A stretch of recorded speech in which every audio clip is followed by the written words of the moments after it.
Yivarechecha Adonai Bereshivrecha. Yaech Adonai panav elecha vechuneka. Adonai panav elecha ve'asen lecha shalom. O Senhor te abençoe e te guarde. O Senhor faça resplandecer o seu rosto sobre ti e te agracie. Tenha o Senhor misericórdia de ti e ponha em ti a paz. Shalom Adonai Alechem. Quem vos fala? Pastor missionário Youssef Herzog Brickman, presidente mundial da comunidade Beit Shalom. Posso relatar nesse momento a experiência que eu tive no dia 27 de abril de 1975. Experiência qual tocou profundamente na minha vida, profundamente na minha religião, profundamente na minha vida social em geral. Eu era uma pessoa que aos 10 anos de idade havia cruzado de América. Logo após passei por uma pobreza muito grande, mas pela misericórdia de Deus e o grande amor de Deus, Deus me deu uma posição social muito grande. Em 15 anos passei de mendigo para um industrial. Mas o plano de Deus na minha vida era outro, totalmente diferente. Eu que era praticante ortodoxo do judaísmo mais fechado e sem nenhuma abertura, Deus tinha um plano na minha vida. Esse plano que Deus tinha na minha vida não era plano de riqueza, não era o plano de posição social. Deus me fez subir no auge da glória financeira, mas também Ele me fez descer no baixo para que eu conhecesse o outro propósito que Ele tinha na minha vida. Desde o meu nascimento, eu fui uma pessoa problemática, problema de saúde envolvia-me, o coração. Durante muitos anos eu tive problemas gravíssimos do coração. Quando eu estava em Buenos Aires, na Argentina, em 1960, era uma pessoa que não entendia o idioma latino, nem espanhol, nem português. Foi para mim muita dificuldade, muito problema. Consegui me adaptar à vida latina, à vida ocidental. Mas, como um bom judeu ortodoxo, eu tinha certeza que o Senhor estava comigo, que Deus era Deus de Israel, era Deus do universo, era o Deus que não desamparava, que o meu povo, o povo judeu, tinha um Deus, e que nesse Deus nós devíamos confiar as 24 horas do dia. O propósito de Deus na minha vida foi muito além do imaginável e compreensível.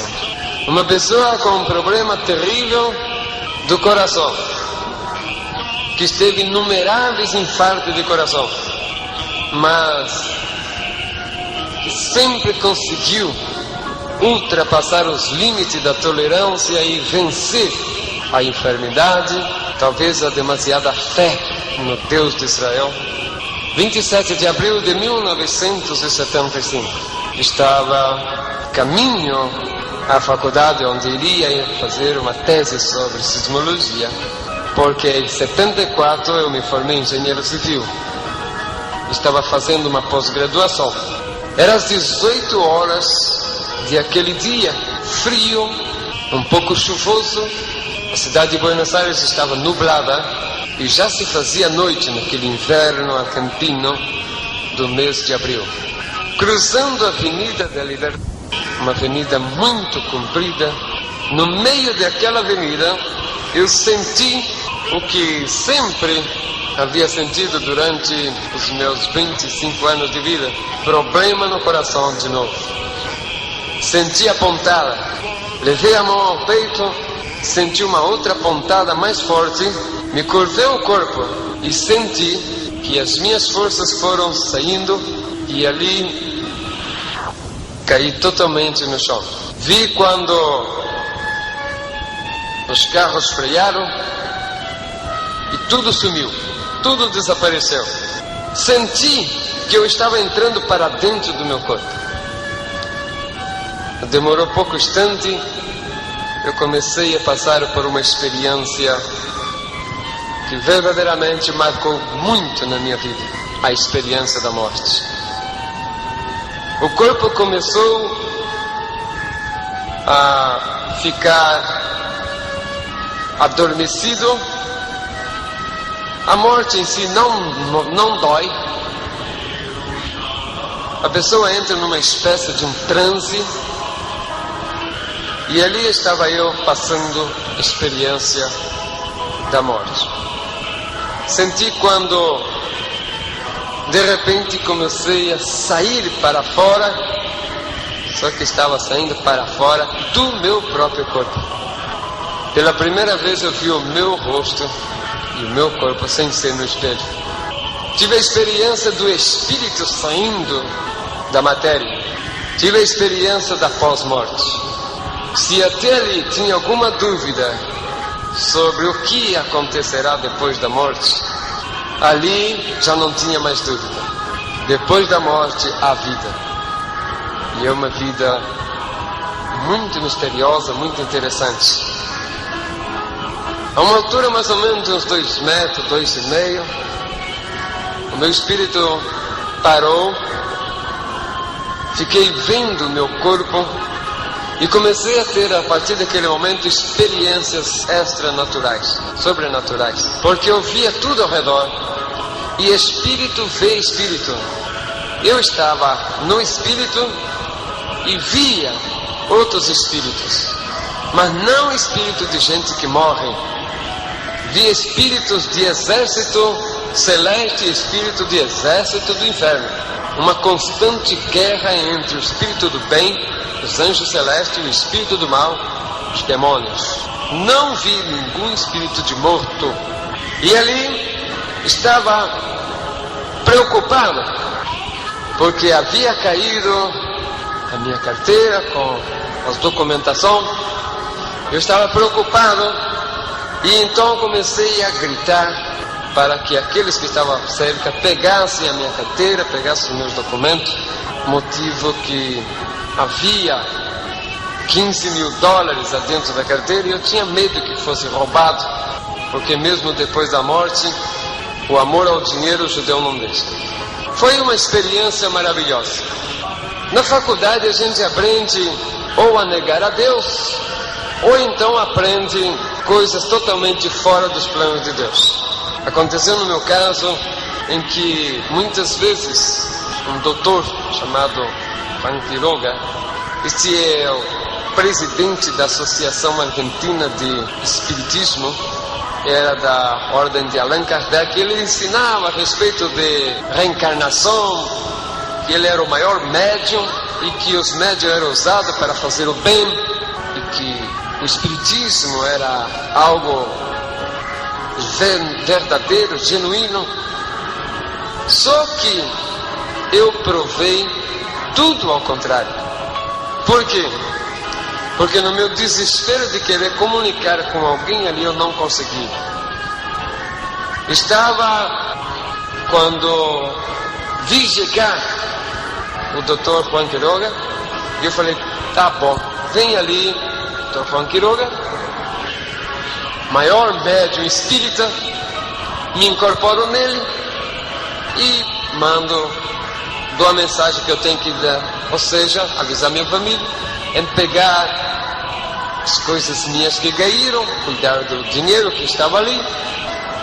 Chegou o doutor, e eu tentei de toda maneira falar, gritava com ele, falava, eu quero entrar em você, quero falar, mas tive a desilusão de saber que reencarnação e tudo isso de espiritismo é farsa, é mentira, é engano, nada disso é real, tudo isto é mentira. Vi quando a unidade coronária chegou imediatamente para fazer os primeiros tratamentos, senti quando os paramédicos deram o dictamen, está morto. Mas talvez por causa da minha fama de ser pessoa da High Society Argentina, foi levado o meu cadáver para a clínica com a maior urgência, e desde as 18 horas até as 24 horas, uma junta médica trabalhou tentando voltar minha vida.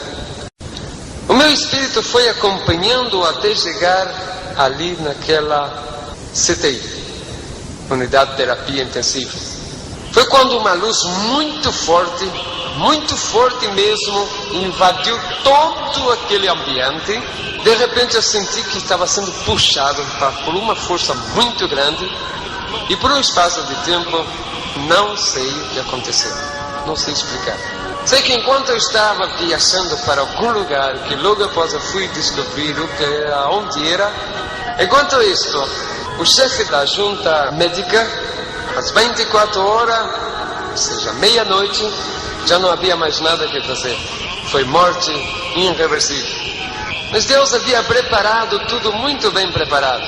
Primeiro, Deus preparou um médico, chefe daquela equipe, que conhecesse as costumes e tradições dos judeus ortodoxos. Chegando ao chefe do necrotério, falou: esse cadáver, prepara-lo e não precisa pôr na geleira. Leva para o necrotério, deixa-o ali, porque é cadáver de um judeu ortodoxo e esse povo enterra os seus mortos antes de 7 horas depois de morto. Aproveitou ele para fazer o chamado aos meus povo para avisar que eu tinha morto indefectivamente. Mas aconteceu que Deus havia preparado muito bem tudo. Era nesse dia 27 de abril, dia de Erev Pesach.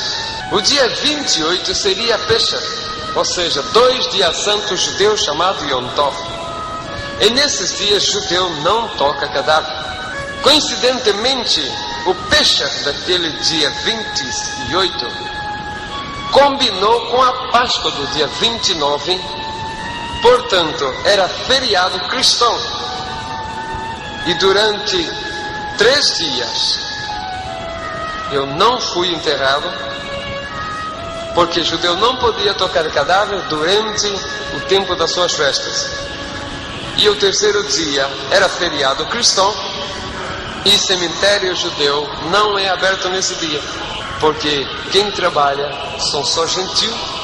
Portanto, os judeus falaram: ele já está na geleira, vamos esperar passar o feriado, passar os dias santos, logo após nós fazemos o enterro. Ali ficou o meu cadáver, em um canto daquele necrotério.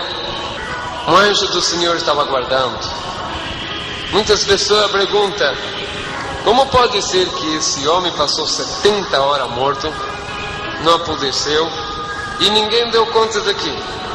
Primeiro, fazia muito frio, como disse, abril na Argentina, é tempo de inverno e faz frio. Fazia mais ou menos 5 graus, portanto deu para conservar o corpo. Segunda, era o propósito de Deus.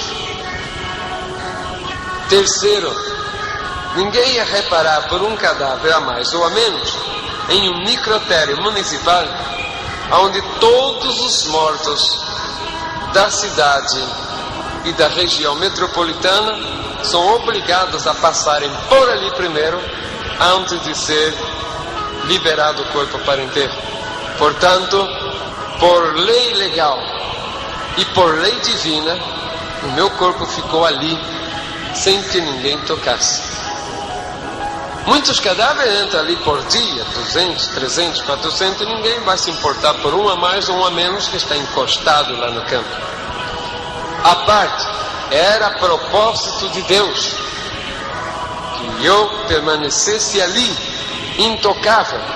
Um anjo cobria enquanto eu estava viajando para algum lugar do infinito. Em um devido instante,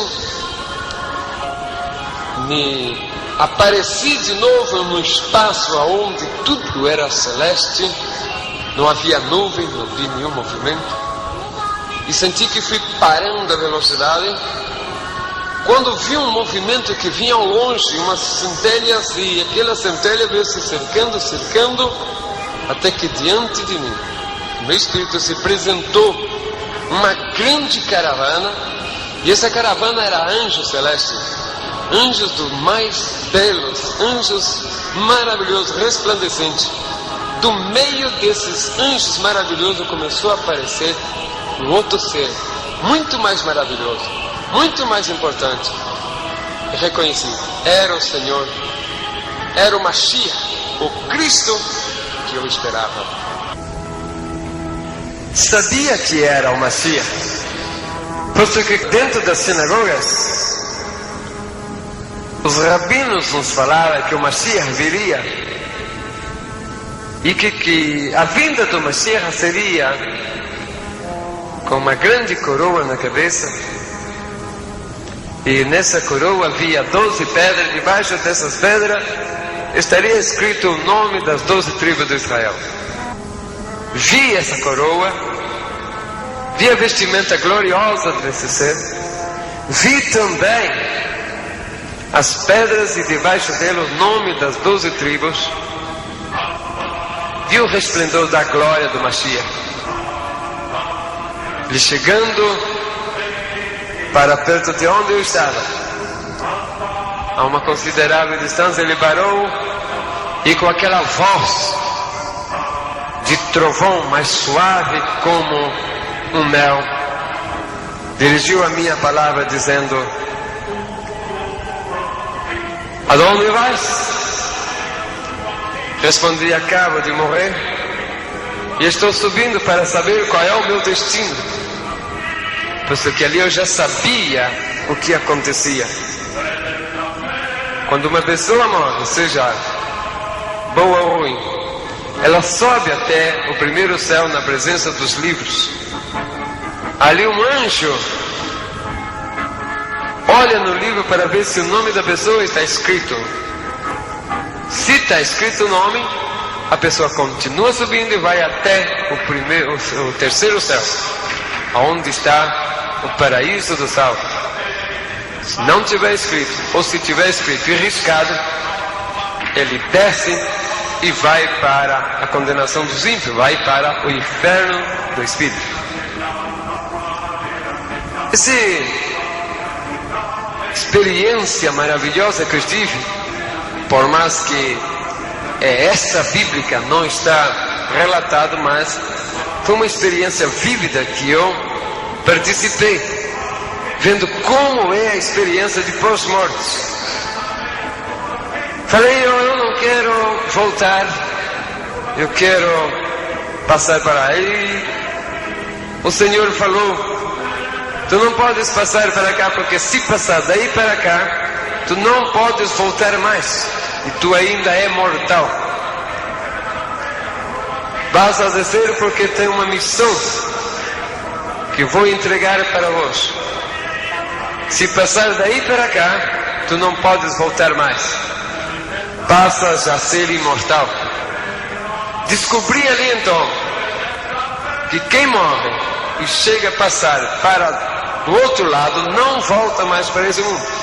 Mais uma prova de que alma penada, espírito de morto andando pelo mundo, é tudo engano e mentira. Pela boca do próprio Senhor falando para mim, dizendo: se quando uma pessoa morre, nós aqui queremos que ela volte, ela não passa para cair, daí mesmo ela volta, mas volta em um tempo em que o seu corpo ainda esteja preparado para recebê-lo e para o seu mesmo corpo. Não há reencarnação, não há incorporação em corpos estranhos. Isso eu escutei da própria boca do Senhor. Vendo tudo aquilo ali, aquelas belezas tudo, soube que quem passa dali para lá esquece absolutamente tudo aqui debaixo, não se lembra absolutamente de nada. Se ele recebeu a salvação, ele vai para o terceiro céu, onde estão os espíritos gozando da salvação eterna, enquanto seus corpos estão enterrados aqui na terra, esperando o dia do arrebatamento da igreja e a ressurreição do santo.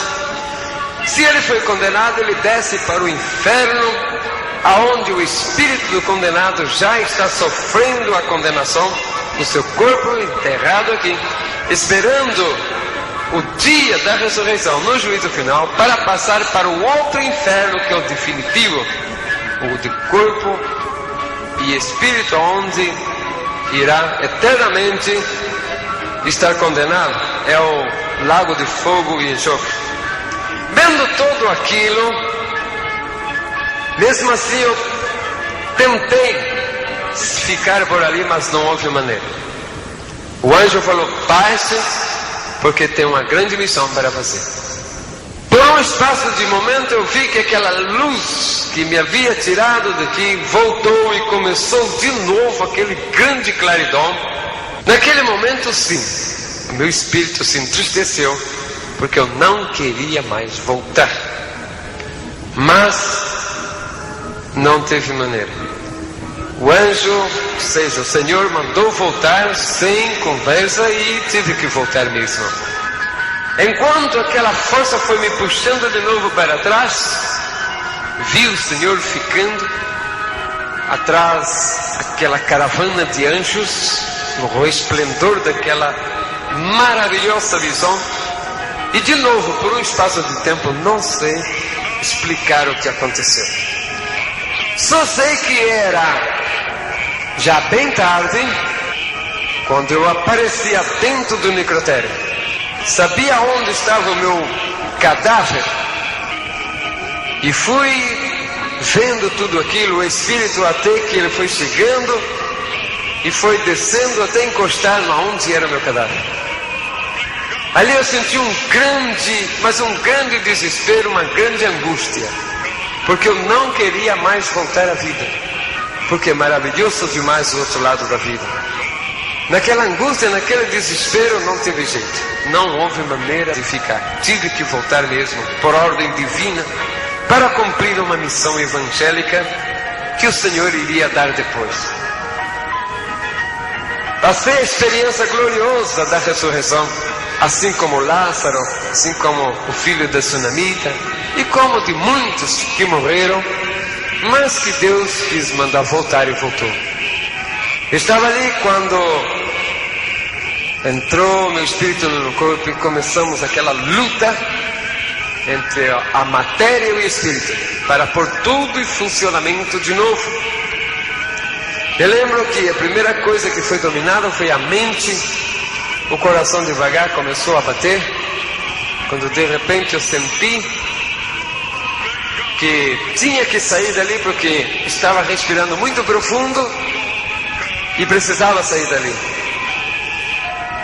Mas eu falava: estou todo embrulhado, porque eu vi por fora, tinha que fazer uma força para conseguir sair dali. E com muito sacrifício consegui, um sacrifício quase sobrenatural, enfiar a mão numa brecha daquela roupa e arrancar aquele lençol. E com muito sacrifício sentar naquela mesa, muito fraco. Ao lado olhei, tinha um envelope escrito meu nome. Eu falei: o que será isto? Abri ali e vi um papel escrito do hospital e li que estava escrito atestado médico de defunção. E ali estava eu lendo meu próprio atestado de óbito. O morto lendo seu atestado de óbito. Fraqueza muito grande, o meu corpo todo amarelado, sentindo um mau cheiro, dificuldade muito difícil. Era já madrugada e 6 horas o médico teria que passar para o outro, o médico-chefe teria que passar para o outro chefe. E começou a fazer a vistoria para passar 6 horas para o outro médico. Começou a fazer vistoria desde cima, desde o 8º andar. Administração visto, presidência visto, lugar dos médicos visto, laboratório visto, enfermaria visto, farmácia visto, e foi descendo. Chegou a hora dele passar pelo necrotério. Visto de um lado, visto do outro, passou. O necrotério bem grande, mais ou menos uns 15 metros por uns 10, uma porta de uns 2 metros. Quando ele foi passando, olhou para dentro e seguiu. Eu vi que ele olhou, mas justo nessa hora eu levantei a cabeça para olhar para o lado da porta também. Ele passou direto. Eu falei, puxa vida, passou um médico aí, ou passou alguém, e eu não dei sinal. Mas daí eu fiquei olhando e vi que aquele médico começou a voltar com a cabeça meio, não acreditando no que estava vendo, parou, esfregou o olho um pouco e olhava, esfregava de novo, olhava, e parece que ele estava incrédulo. Não sabia o que estava acontecendo. Para ajudá-lo, eu dei um sinal com a mão. Ele se espantou terrivelmente. Abriu os braços mostrando para o meu lado, abriu a boca para gritar, mas não teve força. Ficou duro parado ali. Eu disse, puxa, doutor, ficou duro parado lá, e agora o que vai fazer? Eu não tinha força para falar. Começou a acontecer algo incrível dentro daquele hospital.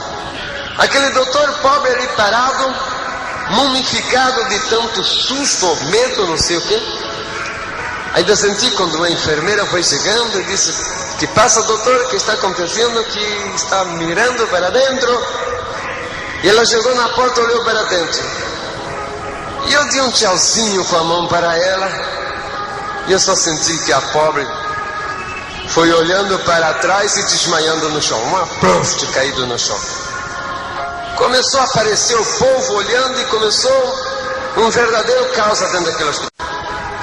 O povo saía dizendo, tem um morto lá no cemitério, tem um morto lá no necrotério, tem um morto no necrotério falando. Passou pelo consultório, havia muita gente, umas 300 ou 400 pessoas, conforme me contaram depois. Passando lá o enfermeiro, tem um morto lá no necrotério que está sentado lá conversando. Não ficou ninguém, saiu todo mundo, sumiu, se espantaram. Muita gente saiu correndo e outros que tinham um pouco mais de coragem iam até lá. Começou a montar aquele monte de gente ali perto, olhando para ali. Aí eu, totalmente parado, aquela cor de defunto ainda, respirando com muita dificuldade. Muita gente encostado lá no porta e a notícia correndo por todo lado. Foi um corre para lá e um corre para cá, um salva quem possa naquele hospital. Por todo lugar ia falando, passava pelo lugar onde estavam os internados. Tem um morto sentado lá no necrotério. Até os que estavam internados levantavam da cama, muitos deles com o soro saíram, quero ir lá ver, quero ir lá ver. E foi amontoando, médico, enfermeiros, doentes, todo lá na porta. Mas ninguém tinha coragem de chegar até onde estava, ficava só lá longe na porta. O mais interessante que aconteceu é que todo mundo naquele espanto, naquele medo, lá pelo 7º andar tinha uma pessoa que estava paralítica, já há 1 ano e pouco, que tinha caído do andame, tinha ficado paralítico, estava em cadeira de roda. Chegou a notícia, tem um morto lá no necrotério e que está falando, ele, isso é mentira, isso é boneco de cera, não acredita nisto. Eu vou lá ver. E desceu, ele teve mais coragem, porque foi descendo e foi devagarzinho, chegando até onde estava. Chegando lá, ele ria, aquela risadinha dele de não acreditar. O povo muito espantado, mas ele não acreditava. Alguns que estavam de longe também não acreditavam, mas não tinha coragem de chegar perto. Ele foi chegando perto, na cadeira de rodas, sem uma coragem. Começou a dar volta, redonda, umas 2 ou 3 voltas, e rindo, fizeram o boneco de cera tão bem feito. Mas eu já estava com meu olho já há muito tempo parado, não tinha força para fazer nenhum movimento, já estava embasado. Eu, naquela hora, fechar os olhos um pouco para lubrificar os olhos, já estava ardendo. Foi justo quando ele ia passando que eu pisquei o olho. E ele viu e se assustou. Na hora trocou-lhe a cor. Ele ficou espantado. Virou a cadeira de novo, veio para bem debaixo de onde estava. Olhou e perguntou para mim, você está vivo mesmo? E eu balancei a cabeça, fazendo o sinal de que sim. Falei, tô. Naquele momento, o pobre do homem ficou assustado demais. Nisso que ele tinha entrado, ele segurou a roda, e junto com a roda ele segurou o freio da roda, e ficou travado.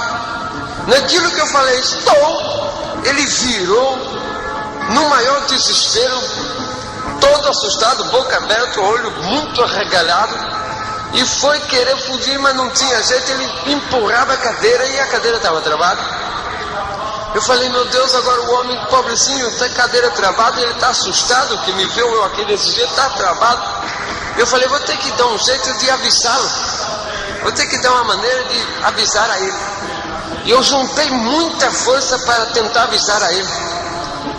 Quando eu tinha bastante força, falei, agora.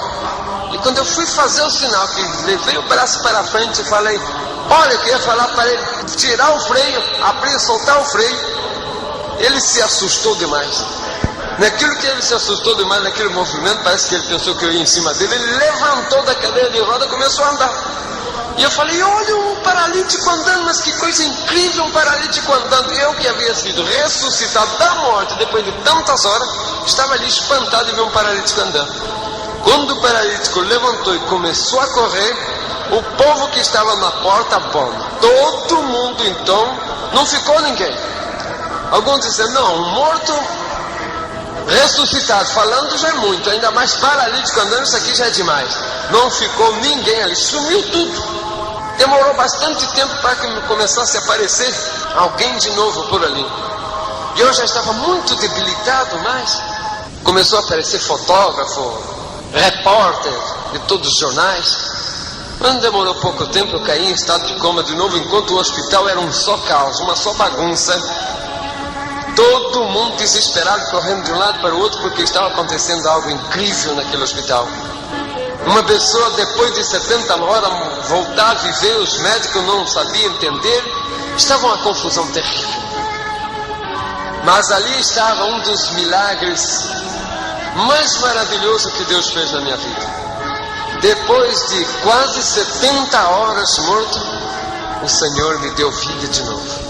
Para provar que o aguilhão da morte perdeu efeito a partir do momento em que Cristo morreu na cruz do Calvário. A partir desse momento, o aguilhão da morte já não tem mais valor, porque todo o poder foi entregue ao Senhor nos céus e na terra. E ali eu tive a experiência gloriosa da morte. Depois de vários dias em estado de comas, alguns meses depois, o doutor veio falar comigo e falou, Yusuf, você era para estar morto, debaixo de terra, já não era para sobrar mais nada. O que é que você, ou você é desse mundo, alguma coisa você tem que não é desse mundo. Eu falei, doutor, o senhor falou bem. Eu sou desse mundo, mas tem algo que pertence a esse mundo e ao universo. Quem me voltou à vida não foi a ciência, porque o senhor falou que a ciência chegou até o máximo limite, mas não pôde.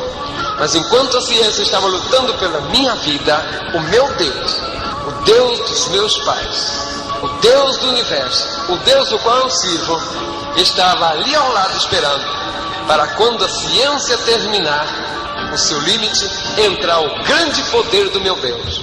E com o grande poder do meu Deus, ele conseguir definitivamente anular o aguilhão da morte. O aguilhão da morte que veio, que me tocou, que me levou, que durante 70 horas ela teve a mim no seu domínio. Mas o que o aguilhão da morte não soube é que sobre ela há um outro poder superior. O poder do grande Adonai, do grande Deus do universo. Baruch Ata Adonai. Este é o meu Deus. Se antes eu tinha convicção da vinda do Mashiach, como todo judeu, principalmente ortodoxo,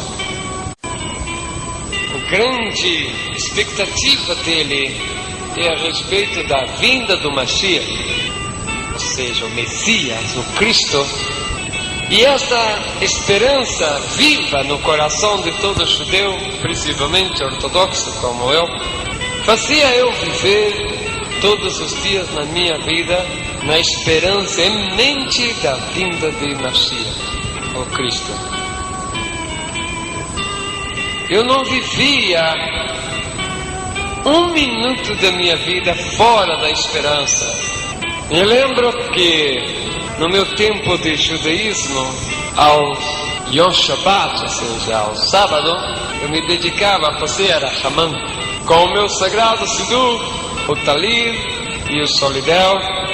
Eu buscava um lugar na minha casa, especialmente voltado para o lado de Jerusalém, e ali fazia o meu jejum e fazia as preces de Arachamã. O interessante nesse ritual de Arachamã é que o judeu ortodoxo, depois de cobrir-se a cabeça com o talit, uma espécie de véu de oração, depois de amarrar no seu punho os tefilim e pôr na sua cabeça os teflaques, se faz a oração de Arachamã, que disse: vosso misericordioso Deus, Rei do Universo, fazer vir imediatamente o Mashiach para libertar o povo de Israel, para dar paz, tranquilidade. O povo de Israel precisa, eu preciso, como um judeu, da presença do Mashiach, o Cristo. E ali nós batíamos com a cabeça na parede, alguns batem suavemente, quase que simbólico, e dependendo do grau de até fanatismo, pode-se dizer, ou de fé, como no meu caso, por exemplo, que a minha fé era tão grande que chegava a ser fanático. Eu não me conformava em fazer menção de que ia golpear a cabeça, mas sim, batia 2, 3, 4, 5 vezes, alguma vez até sair sangue. E ali, enquanto eu fazia eu falava: Senhor, assim como dói essas pancadas na minha cabeça, assim como esse sangue corre, assim dói com a dor do desespero o meu coração, esperando o Mashiach, o Cristo que tu não quer mandar. E ali nós fazíamos o Arachamã. O interessante é que jejum e esse sacrifício, implorando a Deus para mandar o Mashiach. E mais importante é que eu chorava na esperança de Cristo. Mas eu não sabia que enquanto eu gritava chorando: Deus manda o Mashiach, Deus manda o Mashiach, ao meu lado alguém dizia: meu servo, já estou aqui. Mas a lei severa, as tradições judaicas, a cultura ortodoxa, os costumes, regras, o temor, o respeito, enfim, a escravidão da lei, me fazia eu ficar cego de não ver o Senhor já ao meu lado dizendo: eu já estou presente. Me fazia surdo a tal ponto de não ouvir a voz do meu Messias, do meu Cristo dizer: servo, já estou aqui a teu lado. Por incrível que pareça, eu sentia que alguma coisa muito de estranho acontecia na minha vida. Fui a descobrir depois que era o próprio anjo do Senhor que tentava quebrar a barreira, tentava quebrar a resistência que havia na minha vida judaica ortodoxa. Como judeu ortodoxo, eu era um bom praticante.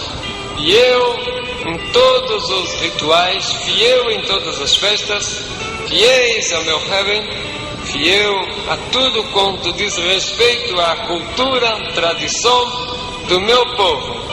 O Mashiach é a esperança de todo o povo judeu. Ele tem certeza que ele virá e que não vai demorar. Aconteceu nos dias de 78, 3 anos depois da minha morte e voltar à vida, conheci a que hoje é a minha esposa, Sara Kathleen Carlos, Sara Britman, uma jovem que, como eu também, totalmente órfã de parentes. Ela ainda era muito jovenzinha, contava com 13 anos, ainda incompleto, quando nos casamos. 2 judeus ortodoxos, ela ultra-ortodoxa, ou seja, muito mais severa do que eu. Foi um amor fulminante. Como nós éramos da descendência judaica, entramos para os rituais que a força da lei exige, nos casamos. Fomos de lua de mel, visitamos vários países. Na volta, nós passamos, depois de 6 meses de viagem, estávamos de regresso para Buenos Aires, onde nós moramos até o dia de hoje. Quando, passando por Brasil, nós resolvemos ficar numa cidade litorânea de Santa Catarina, chamada Camboriú, onde nós éramos sócios de um hotel. E eu disse para minha esposa: vou passar por Brasil, vou dar uma chegada no hotel, mas não vou me demonstrar que sou um dos proprietários para ver se eu não estou sendo enganado, se estão cuidando direitinho dos meus negócios. Resolvemos ficar ali naquele hotel. Separei um apartamento normal, paguei a diária normais, sem me identificar. E como bom judeu, perseverante e cumpridor, eu buscava sempre seguir o ritualismo judaico ortodoxo. Quando nós saímos da Europa, na volta para cá, recebemos notícia dentro do avião de que teríamos que tomar cuidado quando chegasse à América, principalmente a Argentina, porque havia uma onda antissemita, ou seja, terroristas que buscavam matar judeus. Nós estávamos um pouco preocupados porque quando tivemos a nossa passagem por Paris, tivemos a experiência macabra de ver o cemitério judaico sendo sacrilegiado, sendo profanado. Tivemos a oportunidade também de ver colégios de crianças judeus sendo bombardeados. Então nós estávamos um pouco preocupados. Mas, com tudo isso, com todo o alerta que a polícia judaica, ou seja, os agentes judaicos nos falavam, nós não preocupávamos muito. Primeiro porque aqui no Brasil não havia uma onda antissemita. E segundo porque por onde nós estávamos pouco importava ao povo. Mas mesmo assim, eu não usava roupa característica que seria facilmente reconhecido. Mas mesmo assim, às noites, eu e a minha esposa, que tínhamos desde o primeiro momento de casado a costume de subir ao monte, como todo judeu tem, e orar em cima das montanhas.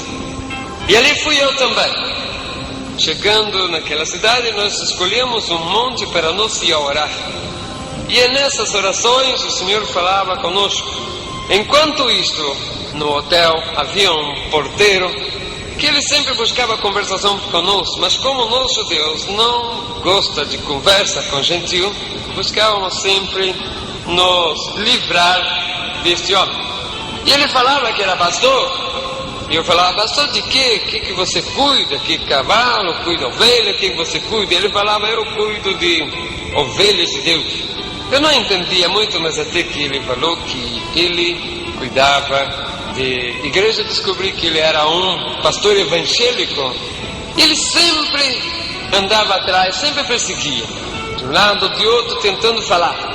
Mas como nós, judeus ortodoxos, não gostamos absolutamente que nos fala de nenhuma religião, e que a palavra Jesus Cristo para nós era como blasfêmia, cada vez que eu ouvia falar da palavra Jesus Cristo, eu saía correndo para tomar banho, porque tinha medo que talvez o hálito da palavra que saiu da boca de quem pronunciou essa palavra poderia tocar no meu corpo e eu ficar contaminado com deuses estranhos.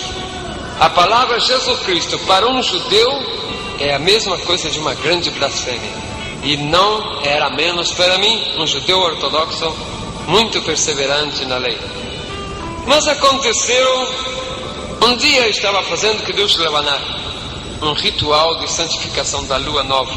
Quando no alto da montanha, ou seja, atrás da hotel tinha uma pedra, eu estava ali, arriba daquela pedra, fazendo meu Kiddush Levanar com a minha esposa. A lua estava brilhante, o porteiro tinha visto, mas ele não sabia o que era, pensava que era algum movimento raro. e subiu até lá. Quando ele viu, falou: mas só um casal de judeu fazendo orações, que maravilha!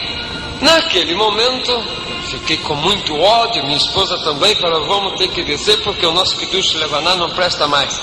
Esse gentil ensujou tudo aqui, não serve mais. Porque quando nós estamos fazendo qualquer prece judaica que um gentil fala ou passa por perto, praticamente ficou sem efeito, foi contaminado. Descendo dali, nós chegamos em casa, no nosso apartamento, subimos e fomos a descansar, com um pouco de raiva porque nós íamos fazer o nosso Kiddush Levaná, mas não teve jeito. Era uma noite de Yom Shabbat, ou seja, de sábado. Durante esta noite, eu senti que alguma coisa rara estava acontecendo, porque eu estava meio inquieto, não tinha vontade de dormir, mas fomos a dormir. Quando foi bem alta hora da noite, eu senti que alguma coisa mexeu, que alguma coisa me tocou. Pensei que era minha esposa, mas acendi a luz e olhei para o lado onde ela estava, e ela estava dormindo sossegadamente.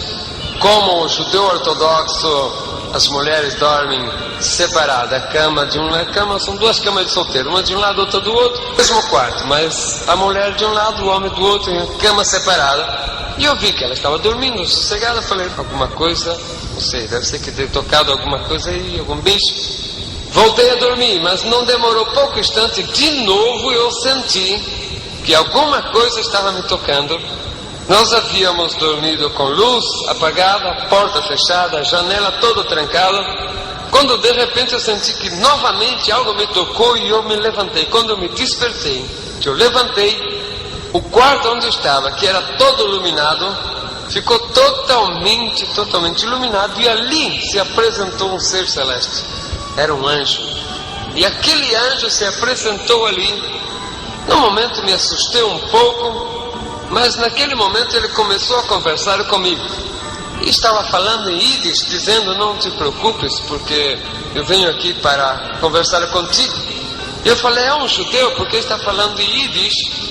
E então ali nós começamos a conversar, assunto da lei, coisa e outra. E eu falei: que maravilha, é um judeu. E eu fiquei contente, porque um judeu estava ali no meu quarto conversando comigo. Foi então quando aquele anjo que estava ali na minha frente, ou seja, eu não sabia que era um anjo, eu também não sabia o que era e estava preocupado. O que será isso que está acontecendo? Olhei para a porta, estava fechada, a janela também. Espantei daquele resplendor que havia estado ali naquele quarto, porque a luz estava apagada. Mas como eu já tinha tido experiência celeste, não fiquei muito espantado. Mas alguma coisa estava acontecendo ali. Comecei a inquisitar eu mesmo o que é aquilo. Tinha medo de perguntar quem era aquele. Mas ele começou a estudar, ou seja, a falar para mim sobre a Torá, sobre os livros, e falou: vamos falar sobre a cultura do nosso povo. E nós começamos a conversar sobre o nosso povo, sobre a nossa cultura. Eu fiquei contente porque falei: puxa vida, a visita de um judeu ortodoxo. Agora fiquei na preocupação de saber como foi que ele entrou ali, mas também não tinha coragem de perguntar. Depois de algumas horas, pela madrugada dentro, ele falou: vou me retirar, mas eu voltarei. Não fala nada à sua esposa porque ela vem depois. Eu falei: vem depois aonde? Aonde ela vai? Ela não vai sair. E ele foi. Sumiu, escureceu tudo e eu fiquei ali. Na outra noite aconteceu a mesma coisa. Estava eu dormindo, aquele anjo apareceu. De repente começamos a conversar a respeito de nossas tradições, nossos costumes. Começamos a falar a respeito dos profetas. E ali foi também uma noite de diálogo. Antes de ele se despedir, antes de ele sair, ele fala: a sua mulher vem depois, não fale nada, porque voltarei. E eu perguntava: vai para onde? Minha mulher vai depois aonde? Porque ninguém tem que sair a nenhum lado. E assim foi a terceira noite também. Estava eu dormindo quando apareceu. Eu estava intrigado porque eu não entendia como era que aquele ser entrava ali adentro. Tudo fechado, tudo trancado. Tinha medo de perguntar porque eu sabia que alguma coisa muito raro era. Mas a partir dessa terceira noite, ele falou para mim: vamos estudar o profeta Isaías. E no profeta Isaías nós começamos a estudar e ele começou a falar a respeito do Mashiach, como deveria vir o Messias. E começamos dentro do Antigo Testamento, ou seja, no livro dos judeus, a buscar dentro dos profetas, dentro dos livros, todo o que falasse a respeito da vinda do Mashiach. O interessante é que aquele anjo, conforme ele ia falando, ele iria me dando a entender que o Messias já tinha vindo, que Cristo já tinha vindo. E mesmo a minha mente já estava confundida, porque uma hora parecia que ele, ou seja, a minha razão estava dividida. Metade sabia que Cristo tinha vindo já, e a outra metade continuava ainda presa, segura na lei, sem abrir mão. E assim foi. No terceiro, no quarto, no quinto dia, ou seja, noite, eu brigava com aquele anjo. Eu falava: isso deve ser espírito maligno, deve ser espírito de cristão, isso deve ser obra de macumba de cristão. Mas eu não me atrevia a perguntar. Foi quando, na sexta noite, nós tivemos uma discussão muito profunda. Eu defendia a lei a unha e dente. Muitas vezes eu brigava, eu achava bravo, mas ele, na sua calma, na sua tranquilidade, tinha muita paciência para comigo. Eu falei: eu tenho que destruir esse espírito de cristão que está me atormentando aqui. Foi quando eu tive a ideia de dizer: vou fazer 10 perguntas difíceis, fazer um concurso de perguntas bíblicas, e ele não vai responder. Eu falei: olha, nós vamos fazer o seguinte, amanhã eu vou fazer para você 10 perguntas.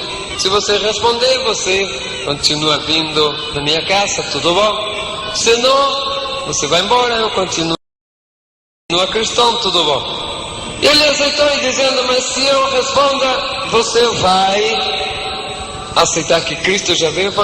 Olhei para ele e falei: olha, eu sou capaz até de virar cristão se você me ganhar. Pensava como um cristão queria ganhar de um judeu. Amanheceu o dia, eu saí correndo para buscar uma sinagoga. Descobri que São Paulo tinha rabinos ortodoxos e fui a ele e falei: rabino, tem uma cristão que toda noite entra na minha casa. E ele se assustou, disse: como você deixa cristão entrar dentro de sua casa? Gentil. Eu falei: esse goi entra dentro da minha casa, mas eu não sei por onde ele entra, não sei como ele faz. E então contei para aquele rabino que eu fiz para ele. Ele falou: vamos fazer 10 perguntas difíceis. E ali o rabino formou 10 perguntas. E ele falou: olha, se é aquele povo cristão comum, esse não tem problema. Esse que fuma, bebe, esse não tem problema, porque esse não sabe por nada. Agora há um problema. Se for de uns cristãos fanático que anda a Bíblia abaixo do braço, esses são perigosos. Esse povo sabe demais. Mas ali eu falei: deve ser desses. Mas a 10 perguntas é: se ele responde sim, ele perde. Se ele responde não, ele também perde. Saí correndo de novo, volta para casa, pegar avião, volta para casa. Quando chega, foi dormir. Chegou a hora, já estava lá, eu esperando, acordei, o anjo já estava lá. Eu falei: está aqui, vai fazer 10 perguntas, você responde, se não responde, você vai embora. Lava a casa com creolina, purifica, casa que entrou goi. E aí então, você continua cristão. Primeira pergunta foi a seguinte: se você é Messias, será sumo sacerdote? Porque se ele respondesse não, ele ia perder, porque o Messias é sumo sacerdote. Se ele respondesse sim, ele também iria perder, porque eu iria provar para ele que o tal de Jesus Cristo não pertenceu à tribo de Levíticos. Mas na mesma hora ele me respondeu, fazendo pergunta, dizendo: acaso, no meio de todos os sumos sacerdotes, todos foram da tribo de Levi? Na mesma hora a minha alegria de ganhar aquele gentil se acabou, porque Melquisedeque ninguém sabe de que tribo é e não pertence aos levíticos. E conclusão, eu que estava na esperança de ganhar de 10 saceros daquele anjo, perdi de 10 saceros para ele. Fiquei morrendo de raiva e pior, que havia prometido para ele que se ele ganhasse eu virava cristão. E palavra do judeu tem que ser sim, sim, não, não. E eu chorei de amargura e de raiva. E quando ele terminou, ele falou comigo: a partir de hoje, Yosef, tu nunca mais será o mesmo. Eu falei: por que não vai ser eu mesmo? Vou continuar sendo o mesmo. Eu falei: você me ganhou, tá bom, você me ganhou. Aí ele foi saindo, já desaparecendo pela parede. Eu falei: tudo bem, você me ganhou, mas quem é você? Me responde, quem é você? Naquela hora ele falou com aquela voz, indo-se para o fim: eu sou aqui. E antes dele desapareceu, escureceu tudo de novo, e apareceu uma mão na parede, e nessa mão começou a aparecer uma ferida, e eu vi sair 3 gotas grandes de sangue. Eu falei: não, esse cristão, a parte de me bagunçar a minha cabeça todo dia, ainda suja esse tapete com sangue, eu vou ter que lavar e pagar a limpeza de tapete. Desapareceu aquilo, eu fui, acendeu a luz. Quando eu fui para lá, não vi nenhum sinal de sangue ali. Falei: alguma coisa muito rara acontece, e eu estremeci o corpo todo, fiquei com muito medo. Mas voltei, paguei luz para ir dormir. Quando eu vou apagar a luz, eu olho para cima, eu vejo as 3 gotas de sangue, e que veio para o meu lado, e uma voz que falou comigo assim: seja agora lavado no sangue do Cordeiro. E eu senti que naquela hora, aquelas 3 gotas de sangue caíram em mim. Eu senti aquele gosto, inclusive, de sangue na boca. Estremeci o corpo todo dia, porque eu fiquei com muito medo, muito abalado, e fui a dormir. No outro dia era Shabat. Levantei já brigando, pela primeira vez, brigando com mim mesmo. Mas a minha briga era contra Deus, porque eu falava: Deus me abandonou, fez um goi me ganhar, fez um gentil entrar na minha casa, profanar a minha vida, fazer eu prometer, e Deus não gosta mais de mim, eu vou pecar, vou fazer bastante pecado. E dia sábado, muitos pecados se pode fazer: andar mais do que 1430 metros, acender fogo e várias coisas que não é lícito fazer dia sábado. Levantei cedo e minha esposa já começou a dizer: não ande, não se preocupe, não ande, não agite, porque vas a pecar contra o sábado. Eu falei: mulher, eu não sou mais judeu, Deus não gosta mais de mim, Deus me mandou para o inferno, e eu já vou para o inferno, e já que eu vou para o inferno, você vai junto comigo. Não vai deixar você, porque naquela hora eu estava me lembrando que todo judeu que negava a Deus era amaldiçoado, era excomungado com a maldição do Monte Ebal. E eu sabia que todos os meus vizinhos, minha família, animal, mulher, tudo estaria naquele momento amaldiçoado, anatemizado, excomungado. Eu falei: Deus não gosta mais de mim, Deus me jogou fora. E foi ali que eu comecei a andar. Chegou a noite, naquela noite de sábado, eu comecei a andar, a esposa chorava. Entramos em uma estradinha muito escura, e uma estradinha sem saída, quando de repente eu vi no meio da estrada ali um movimento. Eu falei: deve ser boteco, vou entrar, tomar cachaça, tomar uma cerveja, pecar mais bastante. E mulher entra, tu vai entrar também, assim nós vai dois para o inferno. Quando eu entro, que eu vi mulher sentada de um lado, homem sentado de outro, e olho para a frente, quem estava lá? Era o porteiro, era o pastor. Eu falei: igreja de cristão, deixa eu sair daqui. Eu falei: não vou sair daqui não, mas melhor do que pecado de tomar cachaça é prostituir contra Deus, é adorar outro Deus. E vou sentar aqui. Eu falei: agora a esposa entra, fica prostituída de pecado com outro lado de adorar outro Deus também, nós vai para o inferno, todos dois juntos. E ele entrou, e eu sentei de um lado, ela sentou de outro, e o pastor falou: o casal de judeu veio na igreja e fez a igreja, vamos receber, seja bem-vindo, em nome de Jesus. Eu falei: quem tira esse nome, tá, deixa vai para embora com essa porcaria. E ele ficou, e ele falava do tal de Jesus. A pregação daquela noite foi: vinde a mim, vós que estáis cansados e oprimidos, e eu vos libertarei.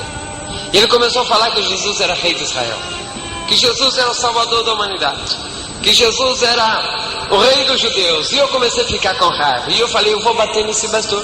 Se ele não parar de falar que esse Jesus é rei de judeu, eu vou bater nele. E aquilo foi ficando com raiva. Eu ficava com raiva. Cada vez que ele falava, mais ódio me dava dele, porque ele falava desse tal de Jesus. Eu falei, olha, esse homem vai, eu vou bater nesse homem, eu vou quebrar ele a pau.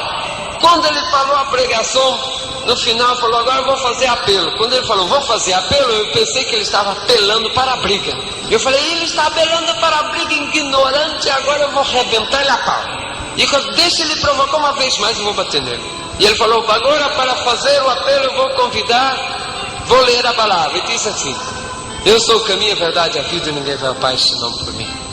E esse é Jesus Cristo, ninguém vai ao Pai se não é por Jesus Cristo. Falei, agora basta, agora eu vou arrebentar ele, vou quebrar ele, ele vai para o hospital, se não matar. E levantei, na hora que eu levantei, ele falou, o judeu aceitou Jesus. Falei, que aceitou Jesus nada, eu vou te quebrar a pau agora. Você vai deixar estar falando que esse tal de Jesus é rei de Israel, eu vou te arrebentar a pau agora. E fui bem, o púlpito era bem alto, a igreja ainda estava piso de chão. E fui ali para a frente, a esposa levantou e falou, isso meu mente, nós dois, nós quebra ele a pau. Chegou na frente, ele olhando, eu olhava para cima, um lugar para subir lá em cima na púlpita, ele falou, ajoelha aí que nós vamos orar por você. Eu endureci o corpo e falei, não me ajoelharei diante de outro que não seja o Senhor meu Deus, Rei de Israel. Aí naquela hora que eu falei duro assim com ele, com cara fechada, eu senti que dois braços fortes me pegou, jogou por chão. Eu falei, outro mais que vai apanhar. Mas eu olhei, não vi ninguém, falei, estremeci o corpo, falei, que é isto que aconteceu? E esse pastor era baixinho, mas nessa hora eu olhei e esse homem estava grande. E eu falei, não importa, ele vai apanhar assim mesmo. Olhei para ele com tanto ódio. Naquela mesma hora eu senti que outra vez aquela mão me tocou e me foi levando até me cair, bater com a cara no chão. E ele começou a chorar e de repente eu não sei mais o que começou a acontecer. E daí uns 20 minutos, a esposa também tinha ali chorando. Daí uns 20 minutos eu levantei, já não sabia o que fazer, porque começava a pular, começava a falar em algo que não entendia. Por fim eu cheguei e falei para ele, ei, porteiro, vem. Que é isso? Eu falo vários idiomas, não sei o que está acontecendo, não consigo me segurar, falo uma coisa que não entendo. Ele falou, igreja, o judeu acabou de aceitar Jesus, já foi batizado com o Espírito Santo. Eu falei, batismo do Espírito Santo, o que é isto? Ele falou, vem sobre todos aqueles que recebem Jesus, é o batismo do Espírito Santo. E ali foi uma maravilha, porque começou aquele movimento, e eu estava, batismo do Espírito Santo, eu começava a pular, e começava a glorificar, e eu não sabia o que era aquilo, não conseguia me sustentar, me segurar. A esposa ficou assustada, nós fomos embora para casa, no meio do caminho, junto com os irmãos, e falando de línguas, e também não tinha jeito de me segurar, dentro de ônibus, falando de língua, não conseguia me sustentar, me segurar. Chega em casa, nós ficou parado, descansando um pouco, não tinha jeito, de repente começava de novo a falar língua, esposa assustada, que é isso? Eu falei, não sei, coisa de cristão, batismo no Espírito Santo que chegou e me pega, todo momento batismo no Espírito Santo me pega, não sei o que passa e que me segura. Fomos dormir, mas não tinha jeito, daí de hora em hora, de novo batismo no Espírito Santo. Falar, mulher, batismo no Espírito Santo, está pegando de novo.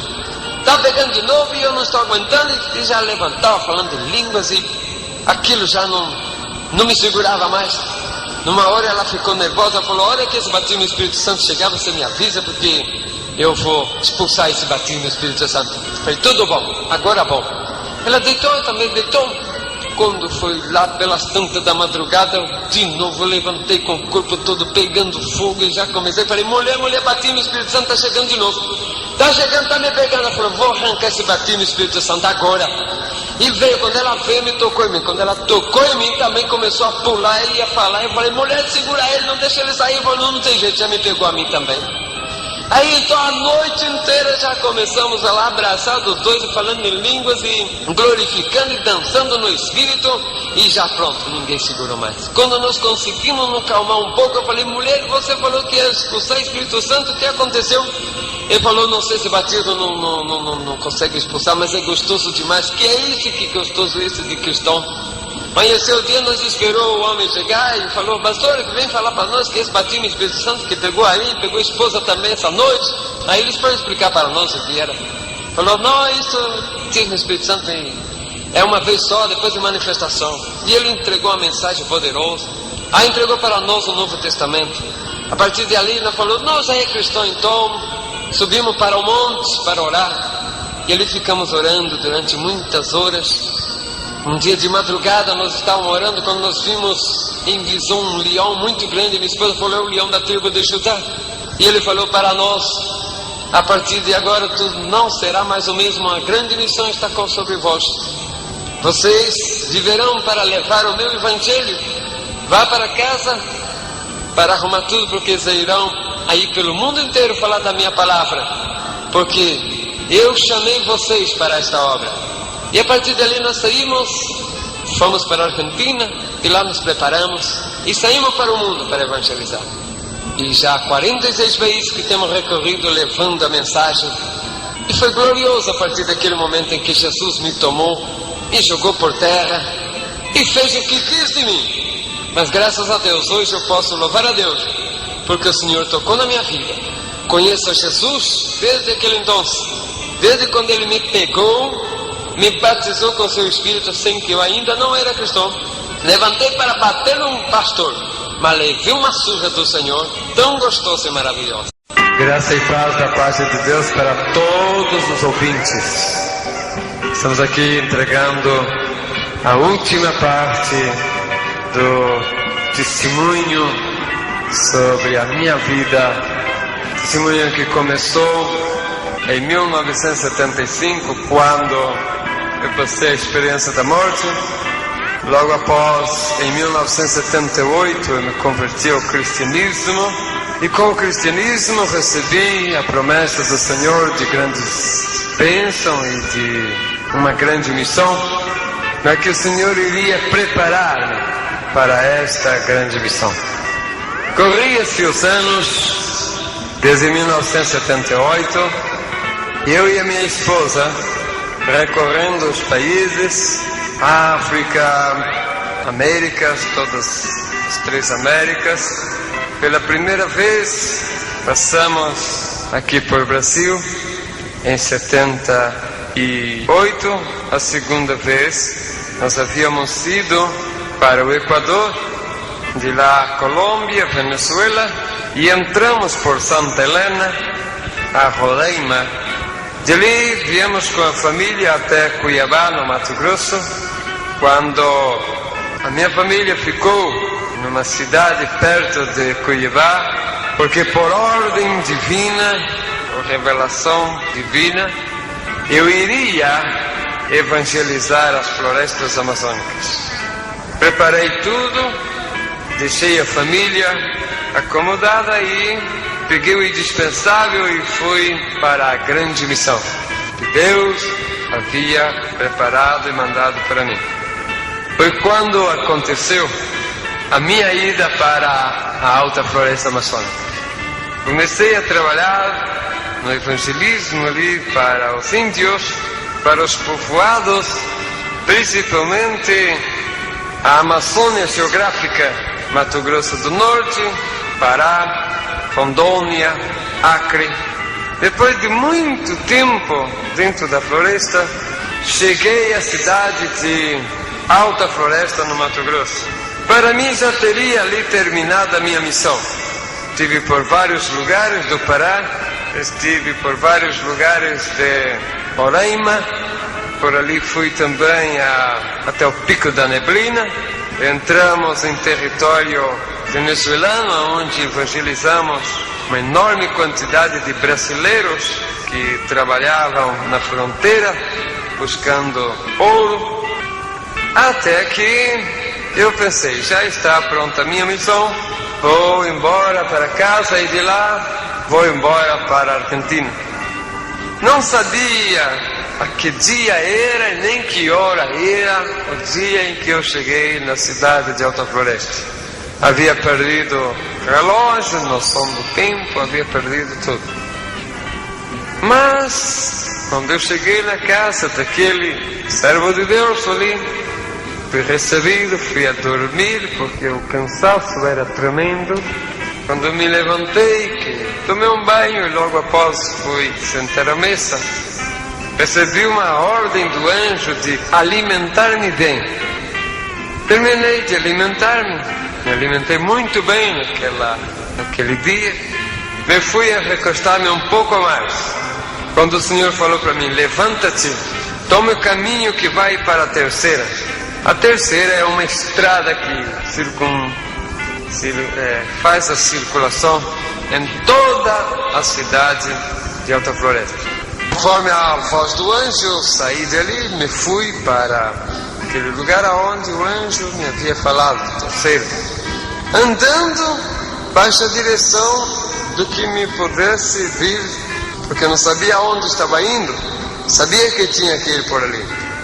Quando eu cheguei em um lugar, o anjo falou: entra na floresta. Entrei dentro de uma floresta muito grande. Encontrei naquela floresta uma grande árvore caída e subi ali naquela árvore e senti uma espécie de cansaço, mareo. Eu falei: meu Deus, é o meu coração. E agora estou a 10 quilômetros da cidade, estou a 800 quilômetros da minha casa, vou morrer aqui, ninguém vai me encontrar no meio dessa floresta. Mas naquela hora eu escutei a voz dizendo: não tema, meu servo, porque não é o que tu estás pensando. Trouxe-vos até aqui para fazer uma viagem, enquanto estarás o teu corpo aqui a dormir, guardado por o anjo. Tu irás comigo visitar lugares aonde pouquíssimo tiveram o privilégio de ver maravilha maior, porque foste escolhido para ver essas coisas. O anjo falou: depois que você voltar, verdadeiramente você vai precisar de um coração novo, porque não vai resistir depois de ver o que tenho a mostrar-te. Mandou fechar o olho. Quando eu fechei os olhos, eu vi uma visão, uma mão vindo para o meu lado, e naquela mão havia um coração. E ele disse: receba um coração novo, para que quando voltes, resista o que vas a ver. E ali então eu senti que um coração novo entrou, porque eu senti a força de um coração novo. Foi naquele momento em que eu senti que estava indo para algum lugar, porque eu senti uma força me puxando, e era aquele anjo, porque ele disse: agora vamos. De repente eu me encontrei em um lugar onde na minha frente havia um grande muro. Olhando ao lado, eu vi mais 4 pessoas. Isso que estou relatando para vós, em algum lugar do mundo tem mais 4 pessoas falando a mesma coisa. Naquele grande muro tinha um portão, e foi se abrindo aquele grande portão, e apareceu um anjo e fez sinal para nós. Seguimos aquele anjo. Quando entramos em um túnel, uma espécie de um túnel muito brilhante. Ao terminar de passar aquele túnel, nós estamos numa altura, e olhando para baixo nós vimos uma cidade imensamente grande. Não tinha fim essa cidade, nem para um lado nem para o outro ela tinha fim.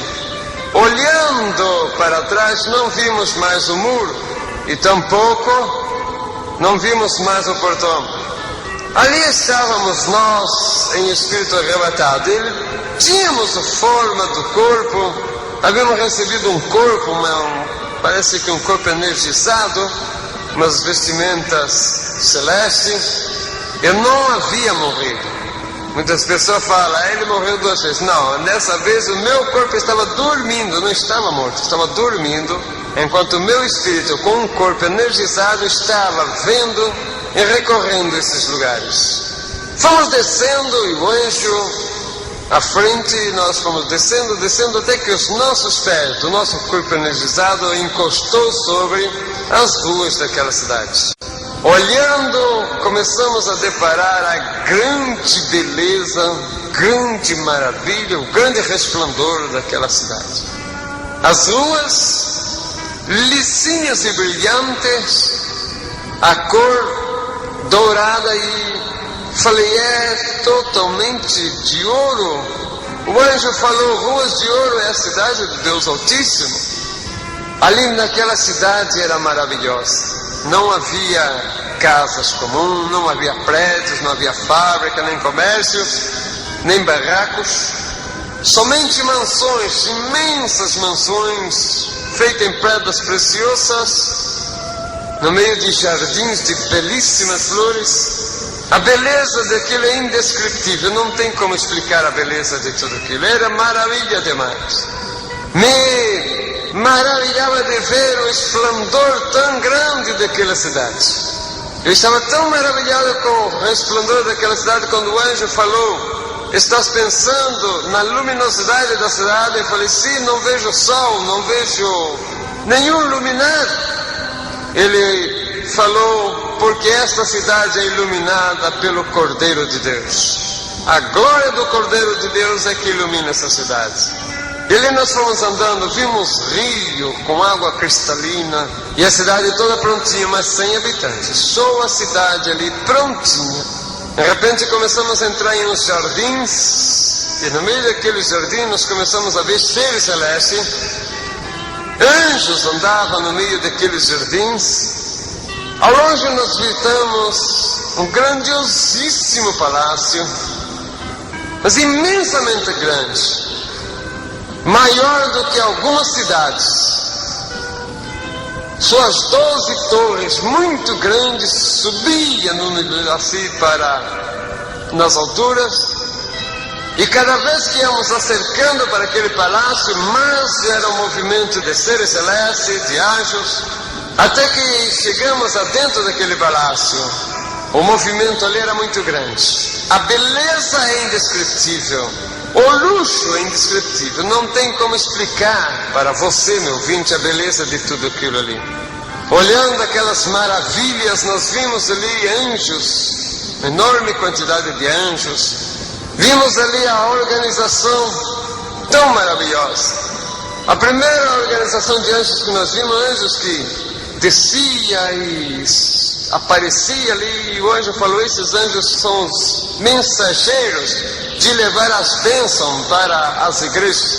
E o anjo nos ensinou, nos explicou qual era o trabalho daqueles anjos. Ele disse: quando lá embaixo, no mundo, um pastor ou um dirigente abre o trabalho, nesse momento sai daqui os anjos mensageiros para aquela igreja e entram dentro da igreja, vê qual é o problema, qual é a dificuldade, qual é a enfermidade que tem todos ali, e ali ele sobe até as celestiais mansões de Deus, pega a solução do problema. Enquanto ele está subindo, outro anjo já está ali dentro.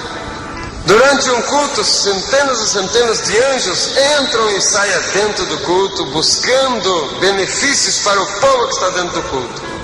Vimos aquela maravilha quando nós seguimos e entramos em um grandiosíssimo salão. A beleza é indescritível. Um grande livro estava ali, ao lado tinha um anjo, de um lado tinha uma grande orquestra, do outro lado um grande coral. De repente chegou um anjo e com um nome escrito em um grande rolo, abrindo estava escrito o nome. De repente aquele anjo que estava sentado ao lado do livro levantou, e o anjo que estava conosco disse: preste atenção, porque está escrito em todos os idiomas do mundo. E nos idiomas que eu sei ler estava escrito naquele livro. Quando os anjos foram abrir, estava escrito: grande livro da vida. Ele foi aberto, aquele livro.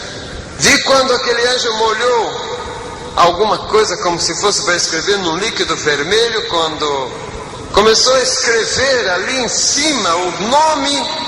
Conforme ele ia escrevendo, a tinta que era vermelha ia transformando-se em ouro, e o nome que era escrito ali não era o mesmo nome que o anjo trouxe, era outro. E nós descobrimos que o nosso nome é outro no céu. De repente parou-se e começou uma grande festa no céu. Os anjos começaram a alegrar-se, raios e trovões por todos os lados se ouvia, relâmpagos, as estrelas corriam de um lado para outro. O coral e a orquestra celeste começou a tocar, e o anjo falou: vamos ter que parar, porque no céu agora é festa.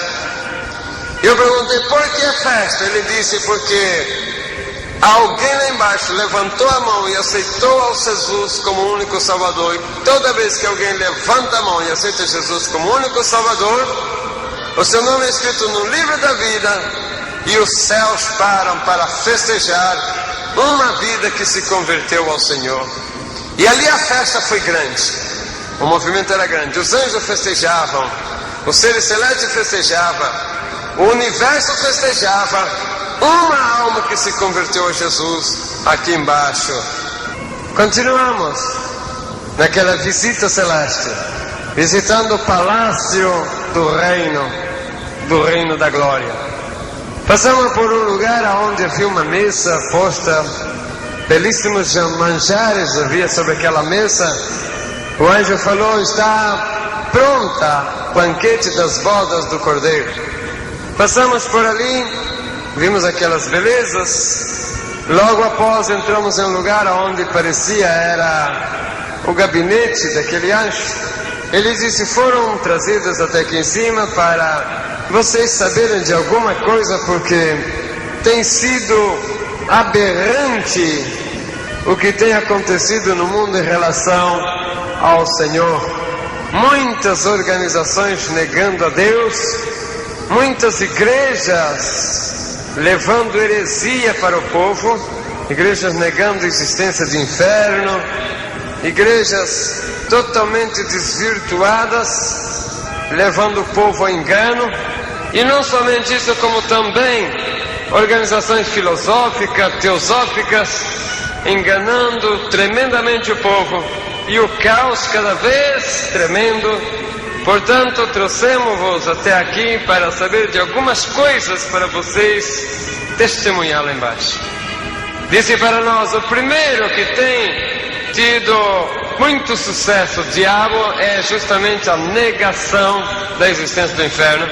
Vocês vão ir acompanhado com uma caravana de anjos até o inferno, vão ver como é lá e presta atenção em tudo. E ali, com uma caravana de anjos, nós descemos. Entramos em uma treva horrorosa, muito feio, monstros horripilantes passavam por nós. Mas é interessante que no meio de tudo isso nós olhávamos e brilhava todo ao nosso redor, e esse brilho saía de nós.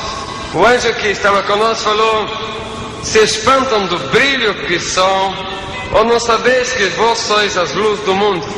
Descobrimos que verdadeiramente nós brilhamos, nós somos a luz das trevas. Depois de aquele espaço de tempo, chegamos a um lugar onde uma força invisível não permitia avançar mais. O anjo falou: daqui para lá vocês não podem passar, porque vocês ainda são mortais. Se passar para lá não volta mais. Mais uma vez eu comprovei a mentira mundana a respeito de espírito de morto que anda por aqui e de reencarnação. Não existe. Isto é tudo invenção e falsidade. Mas estávamos ali, quando nós olhamos e vimos um lugar horripilante, horroroso. Havia uma enorme multidão ali que sofria horrorosamente. Víamos o semblante horripilante daqueles povos ali. E o anjo falou, muito triste: esses são os espíritos daqueles que morreram, seus corpos estão enterrados lá em cima na terra. Os seus nomes não foram escritos no livro da vida, não foi encontrado escrito ali, portanto receberam a condenação e estão aqui. Este é o inferno espiritual. Daqui eles sairão para receber os seus corpos no dia do juízo final, para passar para o inferno de lago de fogo e enxofre, aonde serão atormentados eternamente. Esses perderam a salvação. Mas nós começamos a ouvir uns gritos muito mais horripilantes, e o anjo falou: vamos até lá, porque se sofrem milhares de vezes mais do que isso. Começamos a ver uma multidão enorme de seres que sofriam muito mais horripilante do que aqueles que nós vimos para trás. Perguntamos ao anjo por que aquele sofrimento tão grande, maior do que os outros, e ele disse: porque esse lugar é o lugar reservado para os desviados.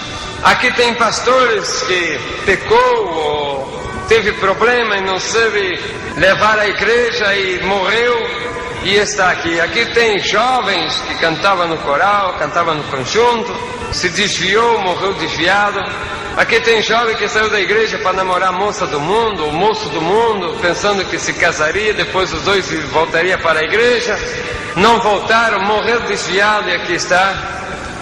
Enfim, aqui é o lugar onde termina todos aqueles que morrem desviados dos caminhos do Senhor. O sofrimento deles são terrivelmente pior.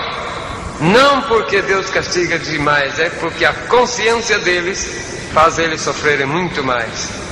Ali nós vendo aquilo, nós saímos e de repente passamos em um lugar onde hoje falou, aqui é o complexo industrial do inferno. É aqui onde se produz todo tipo de coisas para levar lá para cima, para enganar o povo, até os crentes.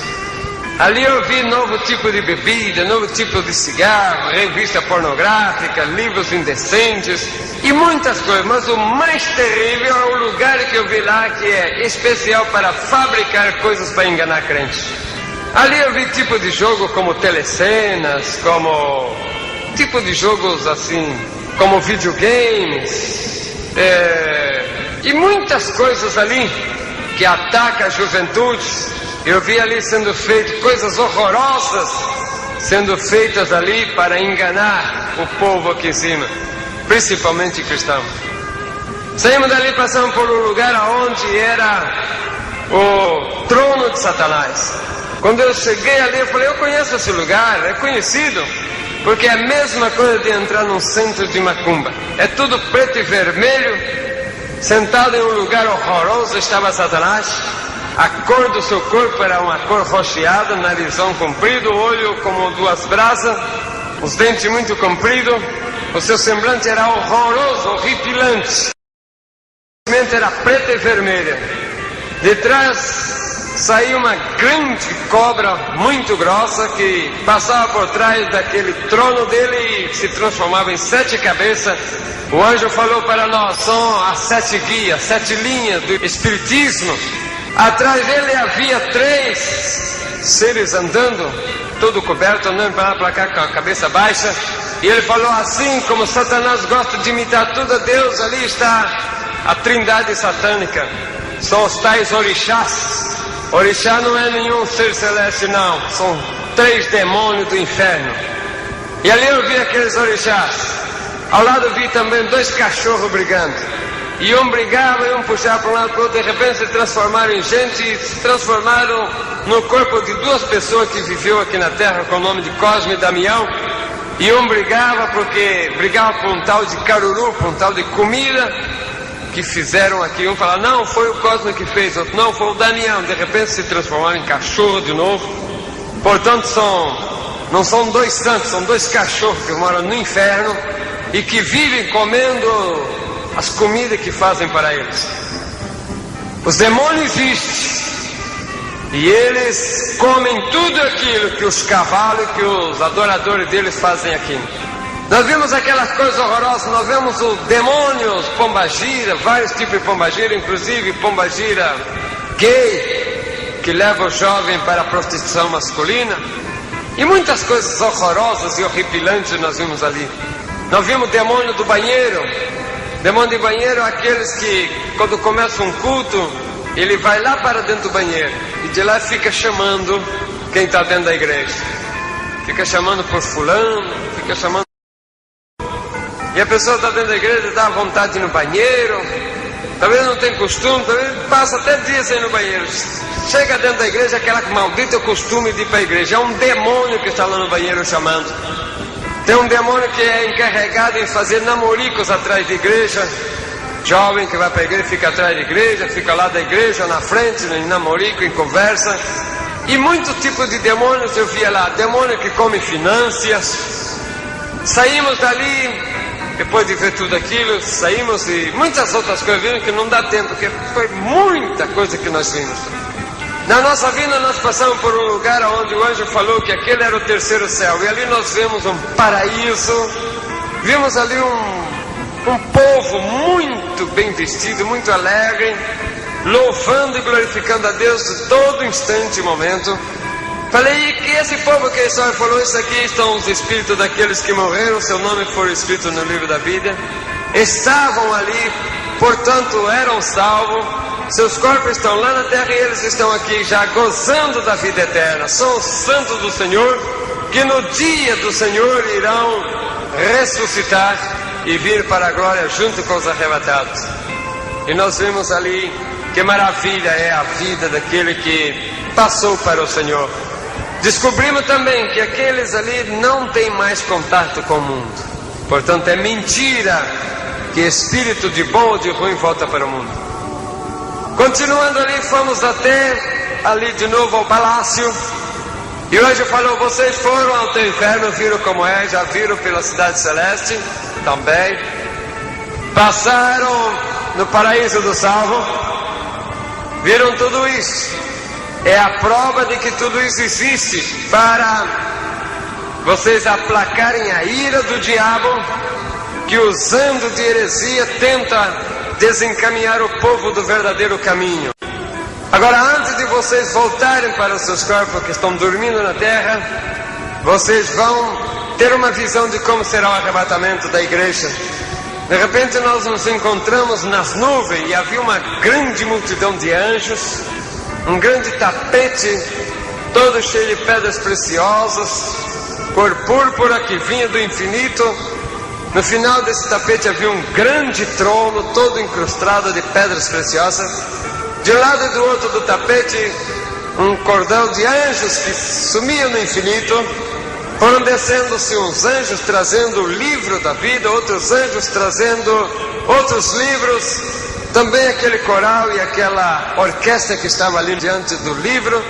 E um movimento muito grande estava aqui, enquanto na terra a bagunça estava tremenda, a violência, o descontrole da natureza, catástrofes, o desrespeito, tudo estava horroroso. De repente sentimos um grande trovão, uma bola de fogo começou a aparecer por aquele infinito e foi descendo. Os anjos falou: eis aí o noivo vindo à busca, ao encontro da noiva. E dentro daquela bola de fogo, aquela bola de fogo era a glória e o resplendor do Senhor, foi descendo e passou por frente de nós. E nós vimos o Senhor vestido de glória e honra buscando a noiva. Quando chegou aqui nas nuvens, 4 trombeteiros se posicionaram nos 4 cantos da terra. Um anjo falou: ao tocar a primeira trombeta está terminado o tempo da graça. Ao tocar a segunda trombeta, todos os mortos em Cristo serão ressuscitados. Foi o momento em que nós estávamos aqui na terra, quando vimos em todo lugar, dentro do cemitério onde tinha crente enterrado, a terra explodia de dentro, iam saindo os nossos irmãos, glorificando a Deus com seus corpos totalmente transformados, glorificando a Deus e subindo para as alturas. Subiam para cima a ponto de ver os ressuscitados todos glorificando a Deus, quando de repente o Senhor levantou e falou: ao tocar a última trombeta, será arrebatada a igreja viva.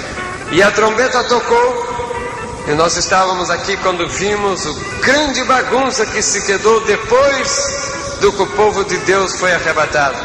Uns corriam de um lado para o outro, as rádios, televisão, jornais não sabiam explicar, porque milhões e milhões de pessoas sumiam em vários lugares do mundo. Mas não demorou muito a entenderem que o grande acontecimento já tinha sido predito há milhares de anos. Era o arrebatamento da igreja, do povo de Deus. Os desviados e os que ficaram estavam desesperados, porque sabiam que tinham perdido a oportunidade. Nós vimos o grande caos que ficou quando ainda tivemos a oportunidade de ver em cadeia mundial de rádio e televisão um pronunciamento do anticristo tomando posição e dominando o mundo. Enquanto isso, nas nuvens, a multidão enorme dos arrebatados e dos ressuscitados glorificavam a Deus em uma só voz. Jesus levantando, abrindo os braços para o lado daquela enorme multidão, milhares e milhares, milhões e milhões, falou com aquela voz forte como um trovão, mas doce como mel: vinde benditos do meu Pai, tomar posição do lugar que foi preparado desde a fundação do mundo. E ali então o povo todo glorificou a Deus de uma maneira muito grande. Relâmpagos cruzavam os céus, e ali em labareda de fogo fomos levados até o palácio, sentamos naquela mesa, e ali foi feita a última santa ceia, que era as bodas do Cordeiro. Ao terminar, o Senhor entregou para nós os galardões, dizendo: felicitações, foram fiéis até o fim, eis os vossos galardões. Um anjo foi cercando com uma chave e falou: eis a chave das vossas mansões, habite-a. E dali nós passávamos para as mansões, e Jerusalém Celeste recebeu os seus habitantes. Enquanto aqui na terra a grande tribulação dominava, o anticristo dominava e o povo desesperado, Jerusalém Celeste vivia momentos de glória com o seu povo. Jesus andava de um lado para o outro dentro da cidade visitado, e durante 7 anos foi festa no céu das bodas do Cordeiro. Grandes maravilhas e grandes belezas, o povo arrebatado e os ressuscitados ali na glória. Visto tudo isso, voltamos para muitas outras coisas, vimos que não dá para contar agora. Voltando para trás, nós vimos o anjo falou: agora vá e entra nas igrejas e conta esses testemunhos todos para ele. Antes o anjo falou: olha para o relógio. Nós olhamos um grande relógio e nele um ponteiro, só tinha o número 12, faltava 1 minuto para as 12. E o anjo falou: vai e fala que falta 1 minuto para que isto seja acontecido. Mas antes, olha, nós olhamos e vimos um grande trono, onde estava sentado Deus Pai, do lado direito Jesus e o Espírito Santo que estava ao lado na sua manifestação e poder. Uma grande nuvem cobriu o rosto do Pai. O anjo falou que ninguém poderia ver, mas de dentro daquela nuvem saiu uma mão, e debaixo daquela mão uma outra mão. E o anjo com voz triste falou: presta atenção naquela mão que está segurando a outra mão, porque a mão de cima é a mão de Deus que tinha levantado para autorizar o arrebatamento da igreja, mas a de baixo é do Senhor Jesus.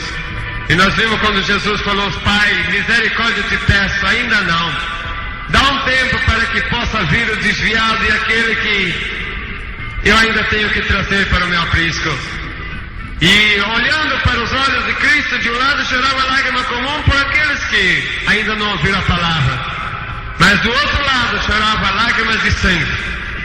E aquelas lágrimas de sangue era pelo desviado, era por aqueles que ouviam a palavra, mas não queriam obedecer. E o anjo falou: Jesus tem chorado lágrimas de sangue há muito tempo pelo desviado, por aquele que saiu da igreja, por aqueles que ouvem a palavra, mas não querem ouvir. Vai e diga que muito em breve Jesus vai buscar a igreja, e que o desviado continua sangrando Jesus, para que ele volte, e para que aqueles que ainda não se acercaram voltem logo, porque Jesus em breve estará nas nuvens juntamente com a caravana, e será o arrebatamento da igreja. O povo de Deus virá para a glória no exato momento de tocar a última trombeta. Portanto, fiquem com essa mensagem: Cristo está chegando. Estás preparado?